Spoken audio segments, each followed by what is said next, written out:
All right, we're just over 6 hours away from the real thing.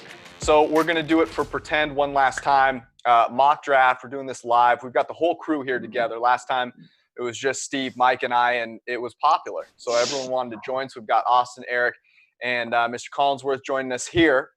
Before we get started, you can see on the side which teams are picking where and who's picking for them.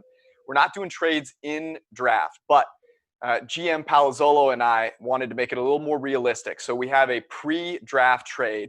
I was drafting for the Miami Dolphins. I have traded the 5th pick, the 39th pick, next year's first, and a 6th round pick in this year's draft per Steve Palazzolo's request for number 2. So that is reflected. I will be picking 2nd. Steve will be picking for Washington at 5th.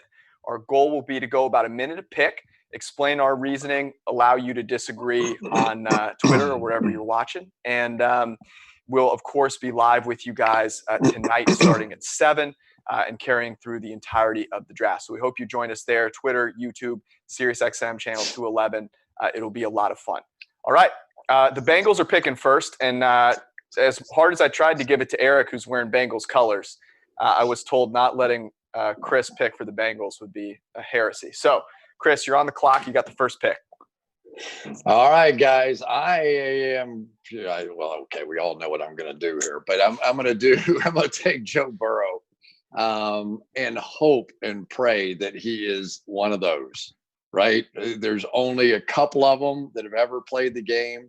And the more I watch Joe Burrow and end up watching other players, because there's so many players on this LSU team that's going to go here early.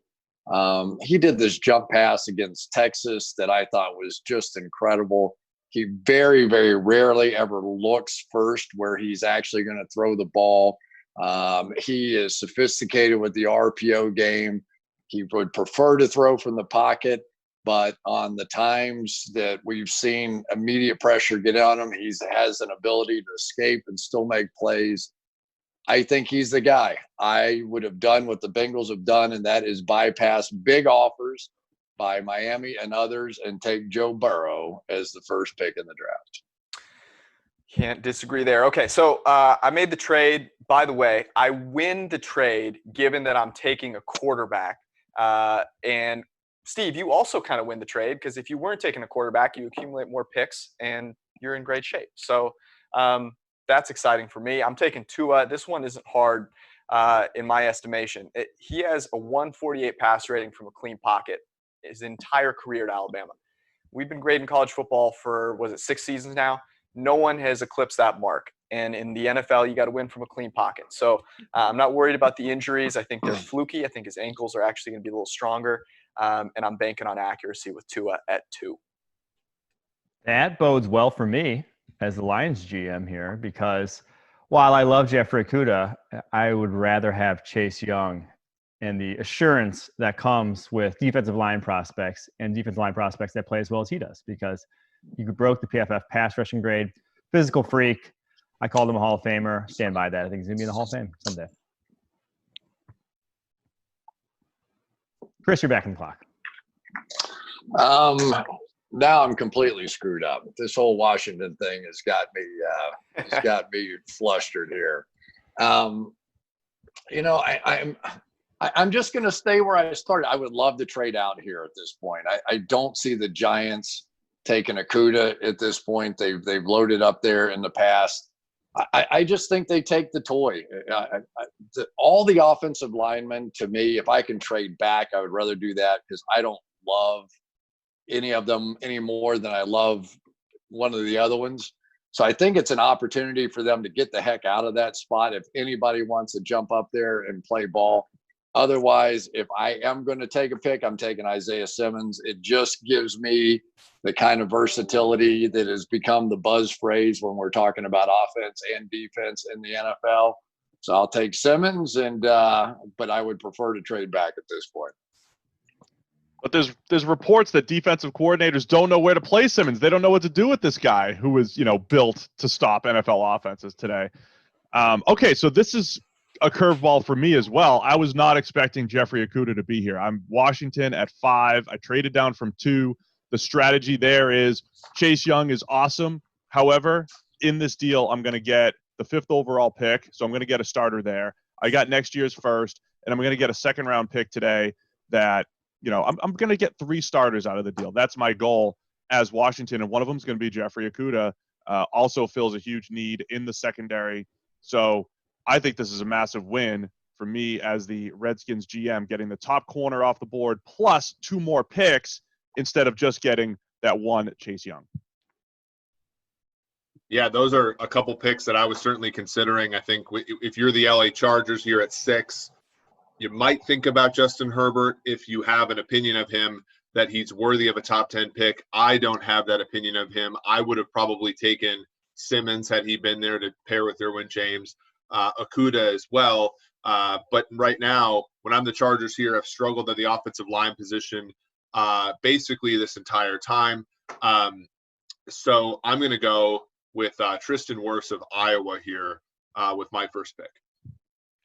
Man, this is such an interesting spot for the Carolina Panthers. If Isaiah Simmons is not there, I think this would be a huge opportunity for them to trade down. I don't think they need a wide receiver with Robbie Anderson, Curtis Samuel, DJ Moore. They don't necessarily need to add a Jerry Jeudy or a CeeDee Lamb. They could go offensive tackle here, but they've traded for Russell Okung. But I don't care if I don't need a wide receiver. I want one. I'm going to take Jerry Jeudy for the Carolina Panthers. Yes, they have, all these guys I mentioned, but just throw weapons at Teddy Bridgewater to get the best out of him and try and win right now. I like Jerry Jeudy for the Carolina Panthers. Wow. Did you think about Herbert? No, I did not think about Herbert. Not even a little bit? All righty. So we're at 8 now. Chris, you're up with the Cardinals. All right. Well, I have a lot of fine choices in front of me here. Wow.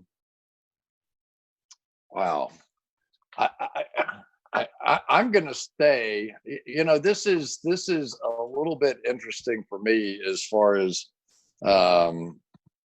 exactly how this plays out. But I think I'm taking Jedrick Wills.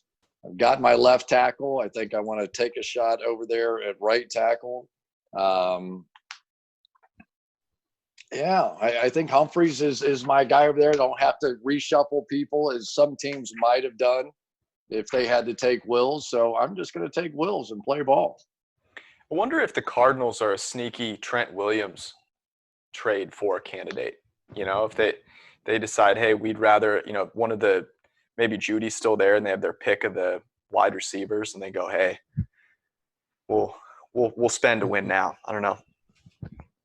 Yeah, they did just re-up Humphreys, and I don't know if they'd want to move one of them. I think that the DeAndre Hopkins trade though definitely freed them up. With CeeDee Lamb probably would have been a great pick for them there if they didn't have Nuke. But now I'm Jacksonville at 9, and I'm sprinting to go get CeeDee Lamb. This is fantastic because that's exactly what the Jags need. They've got 2 first-round picks. We have 2 first-round picks. And we're going to win in the pass game, so we're going to get some weapons for Gardner Minshew and or the quarterback of the future in Jacksonville. So give me CeeDee Lamb at 9. All right, that felt great for me as the Cleveland Browns GM here because I wanted a left tackle. That's what I came into this draft in need of. It's my most massive hole. I don't think Greg Robinson's getting out of Mexican prison anytime soon. So I'm going to go Andrew Thomas here, the Georgia offensive tackle. One of the only guys in this class besides, Mekhi Becton's there at the top, but he actually played left tackle last year at Georgia.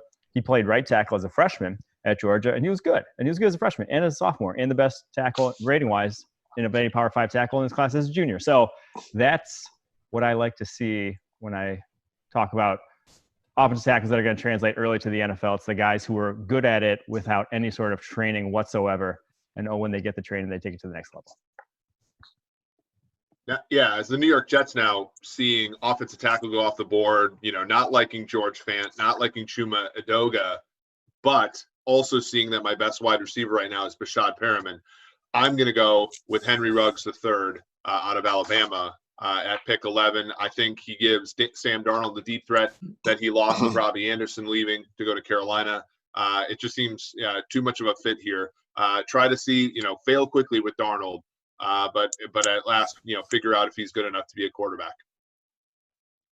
All right, picking now for the Las Vegas Raiders at 12. I know right now the best player on the board on PFF Sports, Christian Fulton of LSU. But from what I've heard, the NFL does not view Fulton the same way we do. I think I can get him on the back nine, maybe with my pick at 19. Who I do know the NFL does like is C.J. Henderson, but maybe not the best fit for Gunther's scheme. I think I'm going Jalen Reagor. Maybe a bit of a reach on PFF's board, but I love the explosiveness he brings to the table. That's exactly what the Raiders want at wide receiver right now. Yes, they have Tyrell Williams, Darren Waller, but bring some more juice. Force Derek Carr to throw the football down the field so you can win football games. I'm taking Jalen Reagor at 12. Wow. He just keeps going higher and higher in every one of our mocks. Everybody loves Reagor over here. I do love Reagor, man. That guy's awesome. If you had told me that both Ruggs and Reagor would be gone at 13, I might have just not done this But mock draft. now there's defensive tackles available for you at Right. 13, George. Draft a guard. Yeah, Fill that hole. Draft the guard.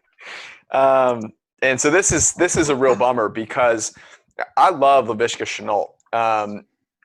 It was not the component that I wanted to bring into the San Francisco offense. I love Christian Fulton as well, but I believe that there will be corners to be had at the back end.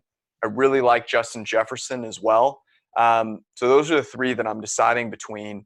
And I think here what I'm going to do is I'm going to take the player at the most valuable position that I think is the best. And so that's going to be Shenault. I'm not going to worry about the fit. That's what I have Kyle Shanahan for. I believe that he can take talented guys that can make moves after the catch and win with them. And so Shenault will be my guy at 13, although I would have taken Reagor had he been there. I would have taken Ruggs had he been there.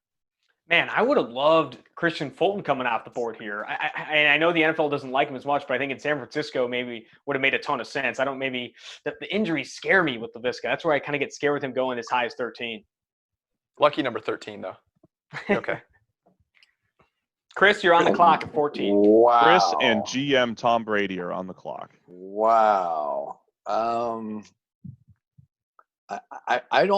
don't know that I would have done this or I would have even figured this out. Signing Gronk has taken me a little bit off of wanting to take a slot receiver. I do worry about Tom Brady without having that pure inside threat. I love a guy for him to throw seams down the middle. Screw it. I'm just going to do what I'm thinking. You know how badly I wanted to go take Derek Brown, and that's a need. But I don't think I could take the abuse until tonight at 7:00 when it actually matters. So I am going to take Justin Jefferson. I'm gonna go. I think he's the right fit for that offense. It's a great fit for them. I love that fit. I mean, Steve and I were talking about it recently. Like Justin Jefferson to the Buccaneers is an awesome fit playing inside of Godwin and Evans. That's where, in my opinion, he has the best production as a rookie. A little bit of a reach at 14, but I really do like the fit. Interestingly, the Tampa Bay offense is where I have the best production as well. Should I get slated in the NFL draft? Wow, 4 receivers off the board in a row here. Put Denver up on the clock here at 15.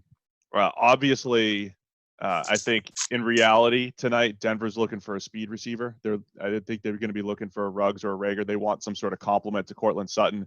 With all those guys off the board, though, I'm trusting the PFF board because it also matches, I think, what Denver could use. Christian Fulton, put him in at 15. They do need a corner. They have to replace Chris Harris. Fulton's got great zone skills for Vic Fangio's scheme. Mike keeps reiterating how great of a fit this would be. I don't know if Denver's thinking corner here. I don't know if Denver fans are thinking corner, but I think this is a great fit and gets their secondary back to where they need to be because I think it's going into next year potentially as a weakness. I think this is the only pick that is the same aside from Burrow from our first mock that we did. Yeah, this has been a pretty common one, Fulton, for us at least. Eric's up with Atlanta.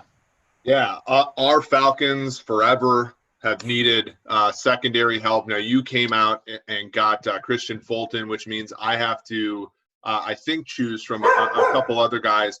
Interestingly, C.J. Henderson's draft prop has continued to move up, and I'd be getting a steal here with him. Trayvon Diggs has gone down, but if I look at the projections that we've had, there in many cases they're sort of more neck and neck. I'm trying to decide here. I'm going to go with C.J. Henderson of Florida. Wisdom of the crowds wins, huh? CJ. I think that's the right fit for him. Yeah. He's like a Seattle cover 3. I don't have to chase anybody over the middle. That to me that's where I think that's a great fit for him. I like him there. Yep. Trayvon Diggs had one of the worst text analytics analysis of any player in the draft, which is interesting given how much we liked him from a grade perspective.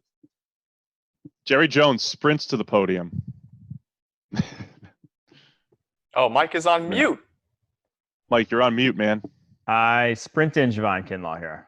That one's too easy for the Cowboys. Yeah, I mean they signed Dontari Poe, they signed Gerald McCoy. Neither are near their peaks in terms of what they bring to the table right now. They have Tyrone Crawford. They got like bodies in there. They don't have guys. And Tristan Hill last year is not stopping me from drafting Javon Kinlaw. So that's where we go. Nice. This was the situation that I was hoping for if I'm the Dolphins here. I wanted to come away with a quarterback in Tua and then players to surround him and make his environment better.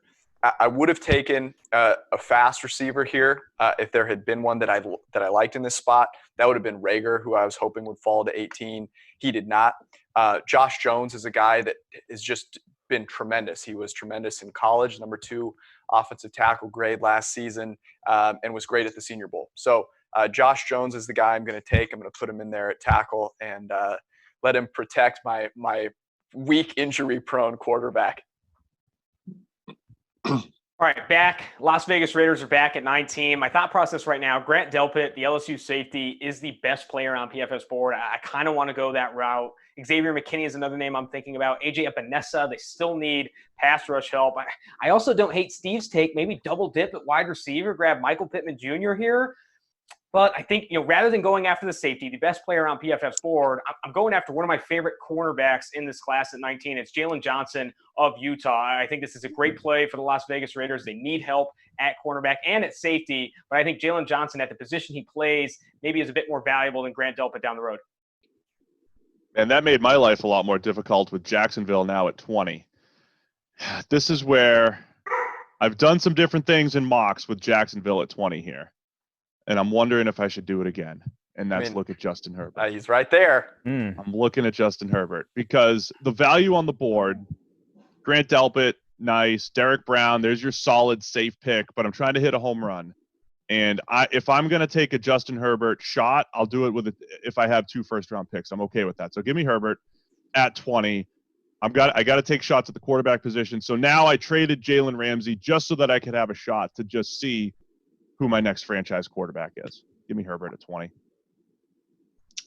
We don't value him. We don't value him as much as does the he NFL. beat out Minshew? No. Not immediately, but wow. Again, it's a long-term Gus play. Barat, Heath Schuler situation. Wow. Here. Yes, exactly what I was thinking, Eric. It's a long-term play. Long-term play.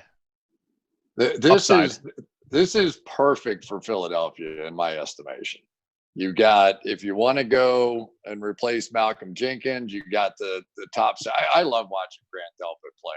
I just think he's all over the field. I just kept writing down Malcolm Jenkins the whole time I was watching him play. So he would be an easy plug-in right there. I'm a fan of T. Higgins too. I just don't. Does anybody have any idea how fast T. Higgins is? I could not find anything that gave me any idea how fast he was. His prop at the combine was 4.57. So I was watching the 1996 draft in the background today, and I said, Keyshawn Johnson, number 1 pick. That's T. Higgins. So whatever Keyshawn ran, that's my answer. 4.55. You know what? That's probably about right. And you guys know I love this AJ Terrell. I think he's a player too. And Derek Brown, I had penciled in at number 9, and here we are at 21. Can Philadelphia possibly take Derek Brown? Probably not. Best player. Take the best player available. Who could have foreseen Derek Brown falling? In our mock. Yeah. Oh my gosh. Higgins is a little too far down. There's been too many receivers taken at this point for me. I'm going Delpit. I think they replaced what they had. I like that pick. I like that a lot. That yeah. I'm going to go next BPA then. I'm on the clock, Minnesota. I'll go Derek Brown. They don't have a 3-tech. Now, Derek Brown's not like ideal 3-tech body, whatever, but he's better than Shamar Stephen. So we're going to go there. Wow, that's the bar, huh? I'm saying no way he makes it to 22. And I had Safe bet. 5 picks. And Oh, I he didn't won't. take him on any. He won't. And that's good news for Minnesota. Yeah, exactly. So with New England Patriots, the most successful franchise over the last 20 years, there's a couple things, a couple areas where we have, I think, some disagreement with the market. And here I'm going to replace a player they traded in the offseason with somebody who I think the rest of the league is a little lower on, but we're high on, and that's Ashton Davis of Cal. I think he replaces Deron Harmon in that free safety role extremely well. Belichick does a really good job with defensive backs that do one or two things extremely well, and I think the only way New England wins this year is if their coverage is as good or better than it was a season ago. Is he healthy? Do we know if he's healthy? Wasn't that the big concern on him? Yeah, I think so. He did not do anything at the test well. combine, but that was a couple months ago. I talked to him a couple of weeks ago. He said he's still rehabbing a lot of things. He wanted to try and run a 40-yard dash before the draft. I haven't seen that video, but I still think he is in the rehab process and trying to get fully 100%. Is from what I've last heard about him. Did you ever We're not even trying to win in 2020, folks. Did you get my 40 video that I sent in? Yeah, I got that last night. That last night. It was great. I really appreciated that. Number 24, we got the New Orleans Saints. Mike has said this on the podcast before. The Saints are trading up. They've already called, according to Justina Anderson or whoever it was who tweeted out, they've called every team ahead of them in this draft. They're trading up. I'm going number 24, New Orleans Saints. You got Xavier McKinney, best player available. I kind of like that player, the New Orleans Saints, but I'm keeping Patrick Queen in Louisiana. I'm taking him. I know they have a very good, competent off-ball linebacker. Name is missing me right now. Mario Davis. Yeah, Demario Davis. But I'm going to add Patrick Queen to the mix as well. One of the better coverage linebackers in this class. I think he's very instinctual. Reminds me a lot of Deion Jones. I think the Saints get their version of Deion Jones with this pick. I am up on the clock here with Minnesota, and I think I'm going to go – now, I know they could use defensive ends, but I do think that cornerback is just a bigger hole on that roster right now. I'm going to go A.J. Terrell for them. Ondell, the Clemson corner. Just why because not they got Michael no Pittman one. here? Yeah, Why not? Pittman's just doesn't have Cousins throwing speed.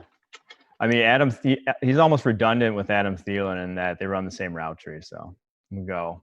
Is address there that any later. player in here redundant with Tajay Sharp? Also Michael Pittman. Oh man, zero. This is tough because Miami here. My goal, if I'm the Dolphins, is quarterback, tackle, receiver, and the best receiver on the board is Michael Pittman, and I worry about I wanted a guy that had down the field speed, but I'm not going to take a big risk on a guy with down the field speed when I can get another receiver that can actually get open and catch the ball, which is what I really need. So I'm going to go Michael Pittman Jr., even though he wasn't the one that, the guy that I necessarily wanted. I thought about Denzel Mims here, but I'm going to trust our process. And we have Michael Pittman substantially ahead of Denzel Mims. So I think I'm taking the better player at a valuable position in Michael Pittman.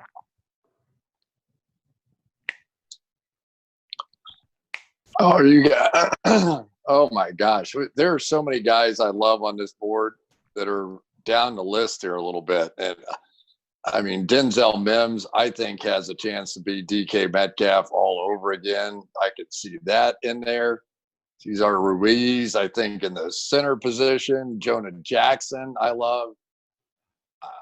I'm gonna keep going down the list though. I'm gonna take one.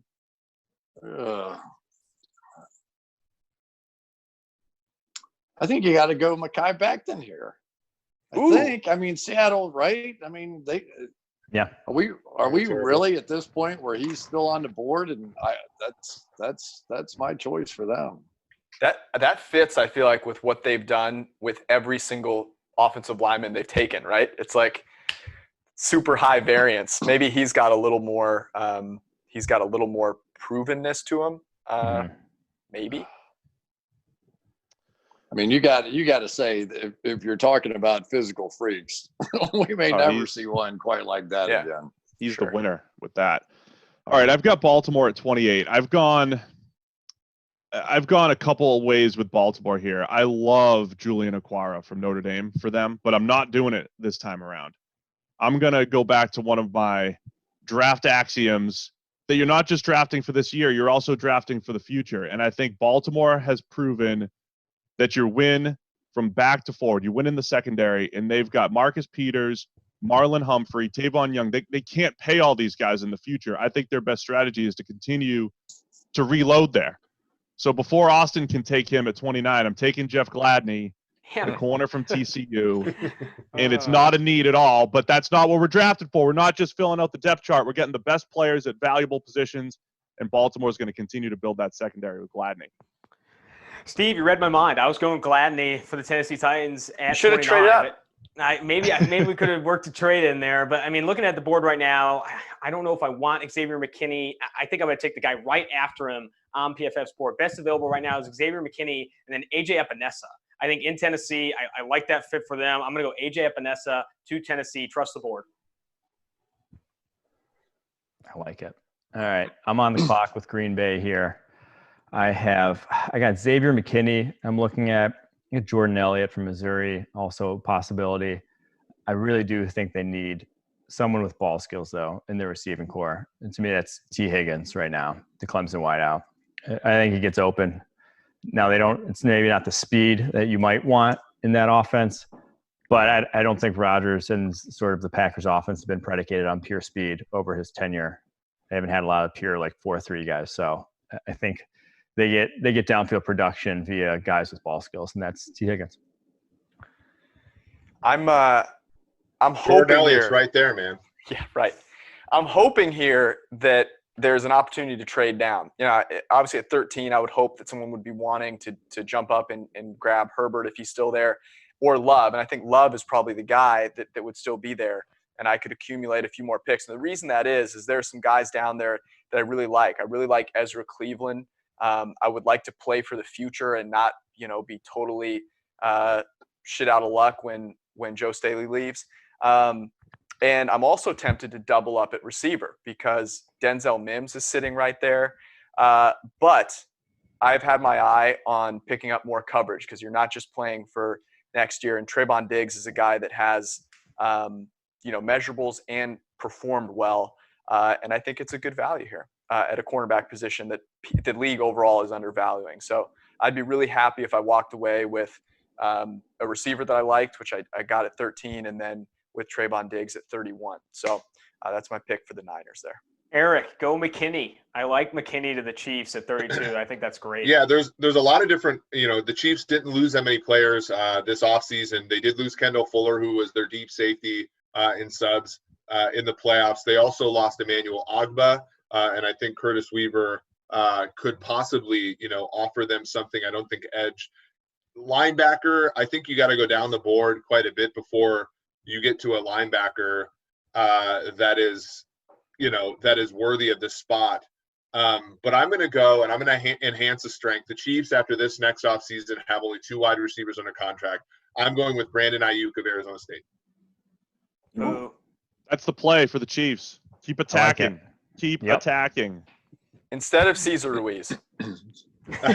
Cesar Ruiz was next on the list. He's at +1, George. That was close. Brenner, what's your take on McKinney to the Chiefs at 32? I feel like I really like that for Spagnuolo. They have 3 safeties already. I know, but just keep throwing it. Juan Thornhill's coming Tyrann off. Matthew. They won't play. Juan Thornhill's coming off an injury. Armani Watts, they drafted. You want an off-ball linebacker. McKinney can play off-ball. I kind of like that. So stop trying to give the Chiefs. He's like 200 pounds. We're only doing 1 round, but it's interesting, Chris. You mentioned Mims a couple of times. You'd now be back here at 33 with the Bengals. Is that who you would be looking at? Boy, when I was starting to fool around with going down the list with the Bengals, and I just keep looking at their offensive line, and it makes me crazy. Jonah Jackson's a great pass blocking guy right in the gut of that thing. I love Caleb Chason. I think has a chance to be a lot of what people think Isaiah Simmons is going to be, just all over the place, making plays. There are a lot of really good football players left on this board. Marlon Davidson's a big stud. You'll hear me say tonight a couple of times, size does matter in the NFL. It's really easy to fall in love with little quick guys when you're watching on film, but size does matter. And that Marlon Davidson's a monster. Even I thought his best position was coming off the 9 technique on the outside. So yeah, I probably would go offensive line for the Bengals. But man, that's a tough call. Mims to me is DK Metcalf. Like, he may be great, he may be nothing. But boy, does he have a lot of physical skills. And he's falling. You know, like in this mock, he's falling. It seems like maybe that's something that could happen in real life. I don't know if he's a fit for every offense either. Like with the Niners, the Bengals, the Rams, that whole system. But a vertical passing offense, he could definitely be a great fit. Late first, early second. Any picks that anyone really felt like extra good or extra bad about that we should talk? I felt bad about drafting Justin Herbert. Loved all mine. You loved all yours. I feel okay. a little nervous about Rager as high as 12, but I freaking love that. I freaking love Rager. And I think I love Chris's pick, Justin Jefferson to Tampa Bay. I was just thinking about it today. Like, Justin Jefferson to Tampa Bay, that slot receiver that they want. We've talked about, Mike, about KJ Hill maybe as that slot receiver on day 2, day 3. But, like, you fill it at 14 and you have Gronk, Justin Jefferson, Godwin, Evans. I mean, I'm ready. I'm ready to just put up more points than any team in the NFL and just let the defense play it out. Tampa Bay is worried about protecting Brady, but the easiest way to protect Brady is to have another player that can get open in under 2.5 seconds, right? So yeah, that's, to me, that's, I think, the underrated part of a Tampa Bay team. When you look up and down the roster, it doesn't have a ton of needs. There's not a position that screams, take me here. So I think enhancing their strength there, which is the fact that their receiving duo is the best in the NFL even before Gronk, I think is terrific. So it'll be fun to see how that offense unfolds. This is not brought up enough that they say they draft an offensive tackle at 14. Say our favorite offensive tackle, Andrew Thomas, falls to 14. They take him. He's not going to be very good as a rookie. Like, a lot of offensive tackles are not elite, high-end players as rookies. So if you're filling that need, that's not true. Like, it's not. He's not going to be a very good player at tackle. You'd be better taking, maybe trading for Trent Williams with a day 2 pick. Like, I just don't think you really fill a need at offensive tackle with an above-average player, regardless of who you pick at tackle in the first round. One of the things that I came away from this in the picks that I had, I was sitting there not stoked, with San Francisco's pick at 13, and also with Miami at 26, and honestly at 31 again. And this reminded me that there are probably going to be a ton of trades. There's going to be, there are going to be teams that are just, it's so easy when all you have to do is hop on a little Zoom chat and be like, hey man, you want to trade, this pick for this pick, and we'll throw in this. And I think that's just going to happen a ton, which is going to make it exciting tonight. My favorite pick was Josh Jones at 18 for Miami. That was the one I liked the most, I think. It's one I like the least is Isaiah Simmons to the Giants. I would want out of that spot. To me, this just redefines in my mind that they're cut off of the blue chippers, right? So Burrow, Chase Young, if Tua is taken and that move actually happens and somebody comes up in the top 3, okay, I'm good with that. Okudah and Simmons and some of the then it just feels like there's a gap right there. Like, it feels like I would rather be out of that spot and take a chance. I'd almost rather have a LeBron Chase on than an Isaiah Simmons, because I think I can get him at the end of the first round or in the second round. So that's the only part of it. But the rest of them, I'd like, all right. I didn't like the Tristan Wirfs pick. Get yourself a left tackle. Got Brian Bulaga there. Well, you in the mock draft, he played left. He played left when Alaric Jackson went down, but why would you? Mike, in the draft guide, you have Bulaga listed as the left tackle for the Chargers. I'm pretty sure I have him listed as right tackle. Oh boy. Oh, man. I'll look. What page is that? 1,000. What's the bet on this? Done my homework, Maybe I Mike. do. Come on, Mike. What are you guys betting on this? Anyway, You're go get your flipping one draft of guide. them that way. All right. We are just a few hours away from hopping back on for the draft. We start at 7. We're going to do a little pre-draft props show, and then we'll launch into things around 7:40 for the full draft. We'll be with you all night, Twitter, YouTube, and SiriusXM, channel 211. Before then, though, you need a draft guide because you can't go through this draft without one. We've got a little promo code DRAFT2020, 30% off. It's an absolute steal. So go get that. Make sure you have it ready to go with your popcorn and whatever beverage you want to bring to the table. We'll see you guys then. Thanks for tuning in. Peace out.